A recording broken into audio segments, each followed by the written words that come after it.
Eh ben, en tout cas, bienvenue à La Forge et à Aubigny-sur-Mer. Enfin, en tout cas, nous, on est tous super ravis que vous essayez de mobiliser pour cette première de l'atelier des makers. On a organisé ça, on va dire, en très peu de temps. Vous avez été quand même super prompt à nous répondre, à vous mobiliser. Il en manque encore quelques-uns. Hein. Il y a Make Me, Théo, là il y a encore un Fab Lab qui manque. Donc c'est plus en 3D, tu vois, peut-être quelqu'un peut te filer un coup de main, etc. Donc ouais, succinctement, faire un peu le tour de différents territoire. On s'occupe aussi bien de faire des actions.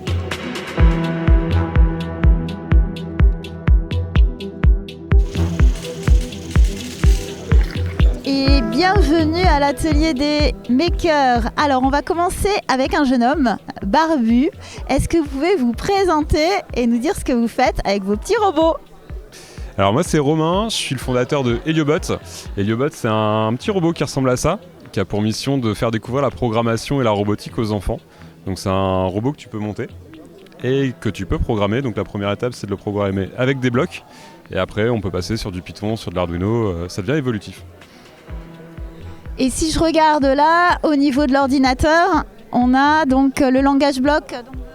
C'est ça, c'est du langage bloc. Donc là, on est sur un petit défi avec un labyrinthe. Donc c'est tous les blocs qui vont permettre de déplacer le robot dans le labyrinthe, de le faire avancer de une ou deux cases, de le faire tourner à droite ou à gauche. Donc ça permet de guider le robot jusqu'à la sortie du labyrinthe. Merci beaucoup. Et donc vous êtes le créateur ? Exactement. Je suis le créateur de Heliobot, ouais. Eh bien, merci pour cette présentation. Bonne journée.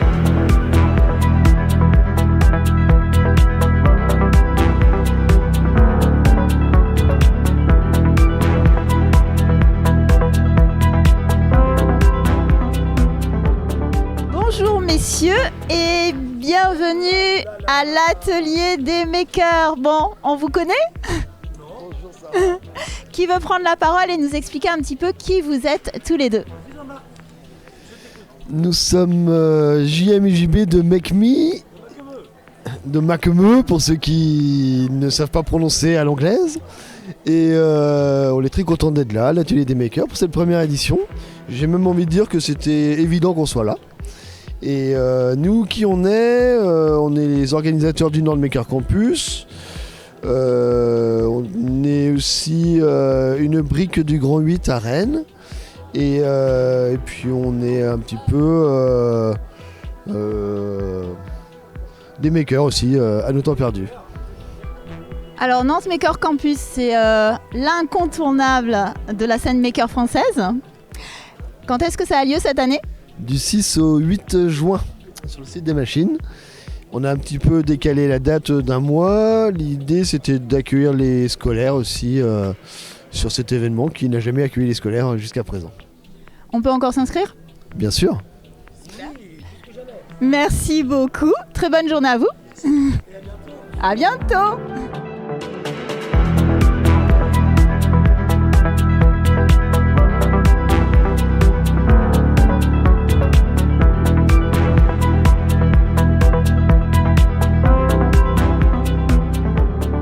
Alors, bonjour. Là, nous sommes dans un univers avec plein de robots. Une imprimante 3D et encore du langage bloc. Mais alors là, c'est pas un petit robot, c'est apparemment une petite carte. Qu'est-ce que vous faites ? Je programme la carte microbit pour le hackathon de l'atelier des makers, dont le but est de faire une sorte d'avertisseur pour quelqu'un qui serait à vélo. Donc pour le mettre dans son dos et puis pour que les autres usagers sachent s'il va à droite, à gauche ou même s'il s'arrête. Super, merci. Et là, on est sur le stand de l'association Caliban. Les incontournables des salons makers. Merci beaucoup.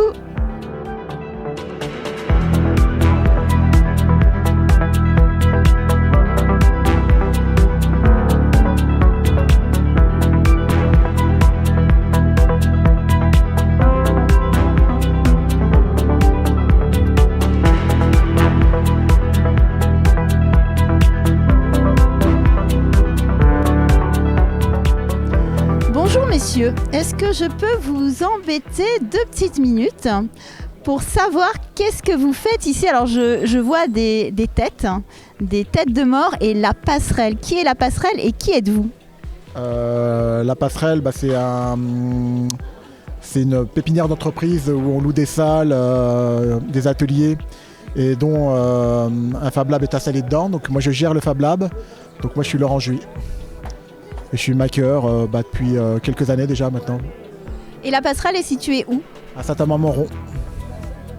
Et alors vous êtes maker, mais alors on a vu surtout des robots, mais alors vous c'est autre chose, c'est un autre univers. Ouais, moi c'est plus de la création. À la base je suis infographiste, web designer. Donc Photoshop, toute la suite Adobe, je connais bien. Donc moi j'ai préféré mettre mon expérience pour la création, comme j'ai fait plus une formation artistique avec les Beaux-Arts. Et la technique est venue après. Donc finalement, l'univers des makers, on peut également s'en inspirer pour faire de l'art. Super, merci beaucoup Laurent. Alors, on se rapproche d'un stand qui est rose. Bonjour Sarah, moi c'est François Mock, donc 10 Framboise 314, nom de maker Framboise 314. Alors, est-ce que tu peux nous expliquer très rapidement qu'est-ce que tu présentes aujourd'hui sur ce stand? Alors, version au format réduit par rapport à d'habitude, mais déjà beaucoup de choses. Alors moi je présente surtout des jeux pour les enfants, donc on a un jeu de course de voiture, on a un jeu de Shadok où il faut pomper pour faire avancer des LED. J'ai une présentation de l'IA, un module IA sur le Raspberry Pi pour montrer la reconnaissance de personnes ou la reconnaissance de véhicules, un jeu de mémoire, et puis j'imprime des petits objets que j'offre aux enfants. Voilà ce que je fais ici. Ils doivent être super contents. Oui, toujours, oui, ils sont très contents. Il y en a même qui reviennent parce qu'ils veulent une autre couleur, enfin bon, ça marche très bien. Merci beaucoup François, bonne journée.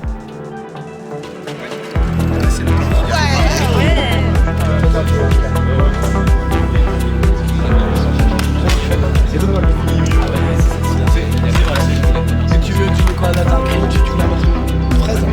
Il y a la fraise.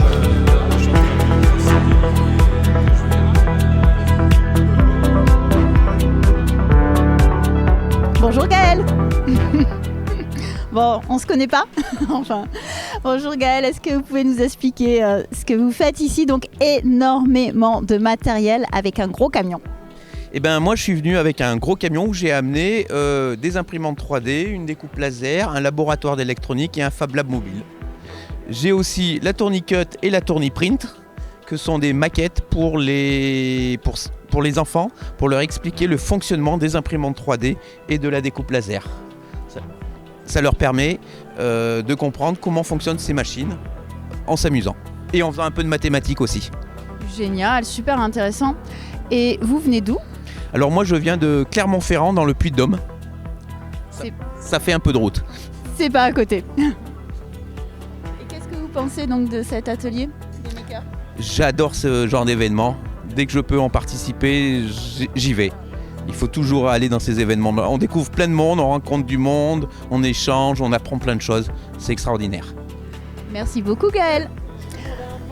Nous sommes sur le Fab Lab de Clamcy. Est-ce que vous pouvez nous expliquer qui vous êtes et qu'est-ce que vous faites? Je suis Cédric Perrier, Fab Manager du Fab Lab de Clamcy.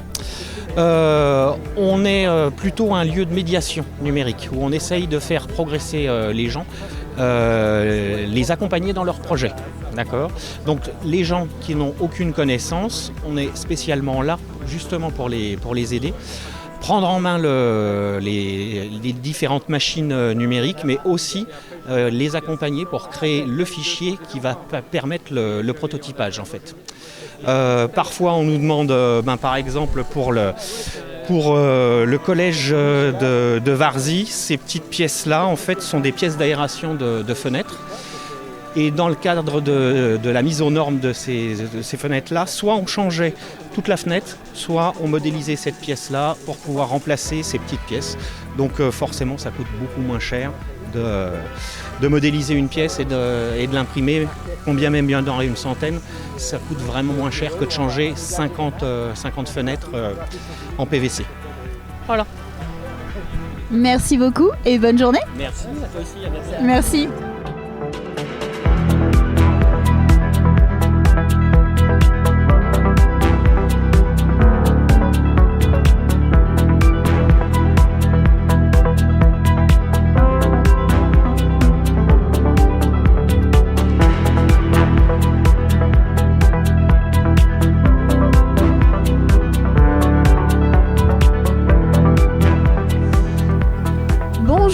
messieurs.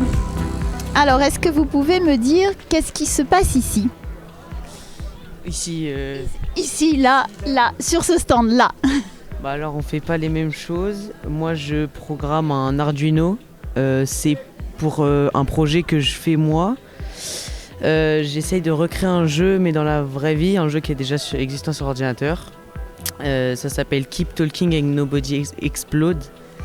Le but, c'est de désamorcer une bombe grâce à un autre joueur qui nous dit des informations pour comment la désamorcer. Et pour le moment, je suis qu'au prototype, mais c'est un peu compliqué, mais ça va. Tu as quel âge? 13 ans, bientôt 14, dans un mois. Tu fais partie des jeunes de Créa Code Lab? Ouais, c'est ça, exact. Ouais. Depuis combien de temps tu es au Créa Code Lab? Que depuis le début de l'année. Et j'apprends grâce à Arnaud qui parfois m'aide quand j'ai des problèmes ou qui m'explique des choses. Voilà. Génial, et t'en es déjà à programmer ton jeu sur Arduino? Oui, parce que j'ai appris vite et puis j'ai appris rapidement à programmer. Et puis je m'amuse quoi. Voilà. Tu t'amuses en effet, c'est ce qu'il faut.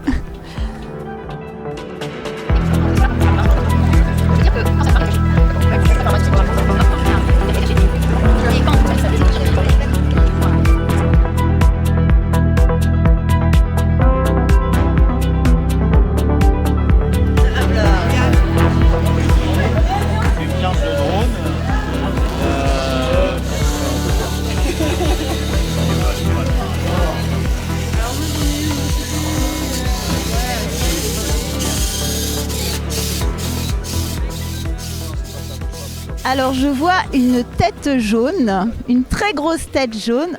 Bonjour jeune homme, est-ce que vous pouvez nous dire qui vous êtes? Bonjour, oui, je suis Théo Chamaillard et aujourd'hui je viens présenter du coup mon robot Bonnie l'animatronique sur lequel je travaille depuis quelques années. Un animatronique qui chante et qui danse, enfin quand il marche évidemment. Alors vous travaillez dessus depuis quelques années, mais vous avez quel âge? J'ai 18 ans. Ah, donc 18 ans, donc je suppose que soit vous passez le bac, soit vous venez d'avoir votre bac. Je viens d'avoir mon bac, mention bien, voilà. Et là je suis à l'IUT de Bourges. J'étudie du coup la mécanique, évidemment, puisque c'est en lien, justement j'étudie la mécanique parce que je veux en apprendre plus pour ce projet. Donc vous êtes totalement autodidacte? Autodidacte, autonome, j'ai des gens qui m'aident, j'ai un associé qui m'aide par rapport au mécanisme et de temps en temps j'ai des gens qui m'aident pour faire le costume. Mais à part ça, la majorité du projet c'est ma conception, c'est mon assemblage, mes impressions 3D, etc. et mes électroniques. Merci beaucoup Théo. Merci à vous.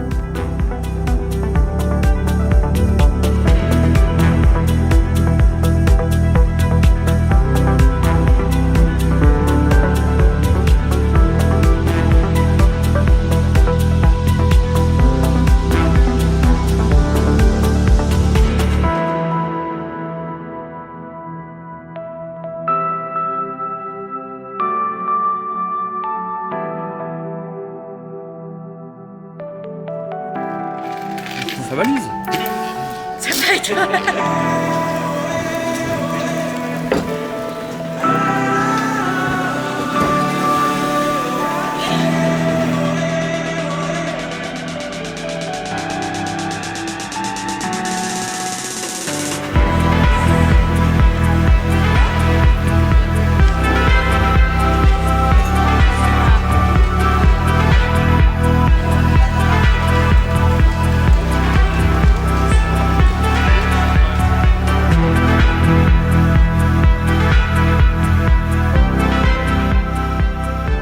Donc là, on est dans l'univers de la couture, du modélisme, et on a un petit atelier de couture. Alors bonjour Noémie, est-ce que tu peux nous dire ce que tu fais ici sur cet univers de couture?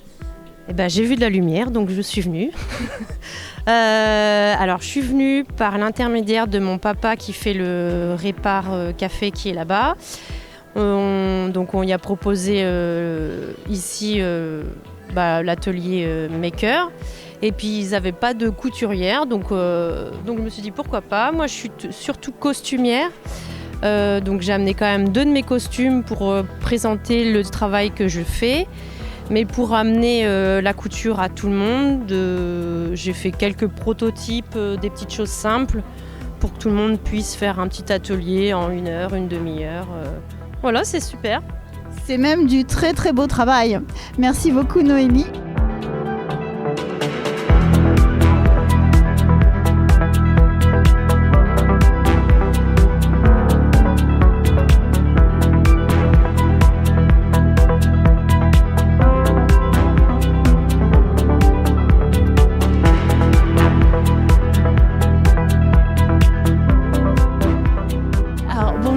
Alors, une potière dans l'univers des makers. Est-ce que vous pouvez nous expliquer ce que vous faites ?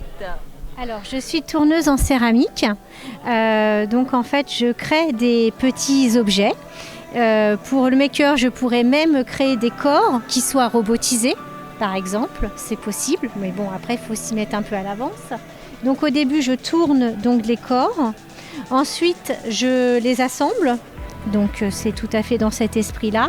Et ensuite, je les garnis, c'est-à-dire que je vais les décorer, leur faire des ouvertures. Et donc après, les pièces vont sécher pendant un certain axe de temps, selon la météo, par rapport à l'humidité. Ensuite, il y a une première cuisson, comme c'est du grès là, ici, donc qui va s'opérer à 980. Il faut savoir que la matière d'argile, à partir de 573 degrés, il y a le point quartz, donc la matière argileuse devient solide et ne prendra plus jamais forme de terre. Les pièces après sortent en dégourdi, donc comme on parle de grès et non pas pour la faïence comme de biscuits, comme on parle d'habitude. Après, ensuite, donc j'applique des émaux que je fabrique moi-même pour la plupart. Donc des émaux qui sont donc à base de roche, de feldspath, népheline messénite, de la craie. Il y a aussi de la silice qui est du sable, de la cendre d'os et puis des oxydes métalliques. J'utilise beaucoup d'oxyde de fer qui est un oxyde naturel et ensuite donc j'applique mes émaux et ensuite il y a une seconde cuisson qui s'opère qui est à plus haute température. Donc il y en a qui s'effectuent aux alentours de 1250 degrés, d'autres 1280 et d'autres 1300 en fonction de la recette d'émail qui a été projetée préalablement. Et ensuite les objets ressortent en finition comme ceci. C'est de la chimie.